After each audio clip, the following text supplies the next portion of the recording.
Listen carefully, sisters and brothers. You want to get close to Allah and you want to feel happy? Listen to this. My servant there is nothing more beloved to me that my servant does than the types of worship which I made obligatory upon him. Fard, the hijab, the 5 daily prayers, the fasting. See that it's fard, you must do it. And I punish you for not doing it. Allah says, these are the most beloved acts to me than anything else in the universe. That's why I made them fard upon you, because I love them. That's how you stay close to me. And that's why I made a punishment, because I refuse for you to go away from me. I refuse to lose you to the shaitan. So I made it compulsory.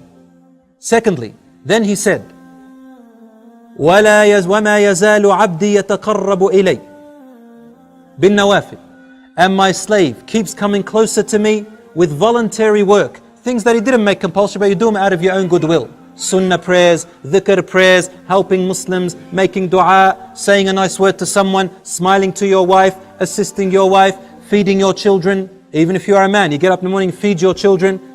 This is worship. My servant keeps coming closer to me with these voluntary acts, حَتَّى أُحِبُّهُ, until I begin to love him. فَإِذَا أَحْبَبْتُهُ, and when I begin to love her, I become her ears that she hears with, her sight which she sees with, her hand which she touches with, or his legs which he walks with, or which he stands on, supports himself with.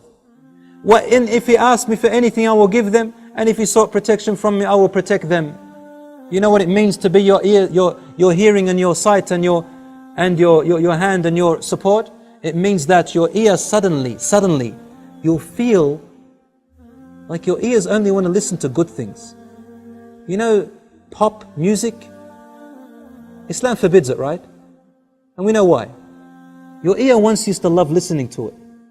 When you start doing these compulsory things, and then you start doing good acts, charity and all that stuff, suddenly without anyone telling you, your heart begins to hate listening to that stuff and you don't know why. And your ear doesn't want to listen to it. Then you find comfort in Quran. Then you find comfort in the words that please Allah. And you feel discomfort when you're sitting in a group and someone backbites someone else. You don't want to listen. Someone talks about rubbish. You don't want to listen. Someone begins to abuse. You don't want to listen. Someone tells you that Rasul ﷺ said, you open your ears, your eyes. You see something haram, you don't want to look anymore. You feel discomfort. But the one who doesn't remember Allah, their eyes find pleasure in it, lust. But the ones whose eyes, Allah becomes their sight, their heart is filled with iman. Your hand doesn't want to touch anything that's haram, hit in any way that's haram, steal anything and only touch the good. Your legs refuse to walk except to places which Allah loves. I become his sight, his hearing, his hands and his legs. May Allah subhanahu wa ta'ala make us among them.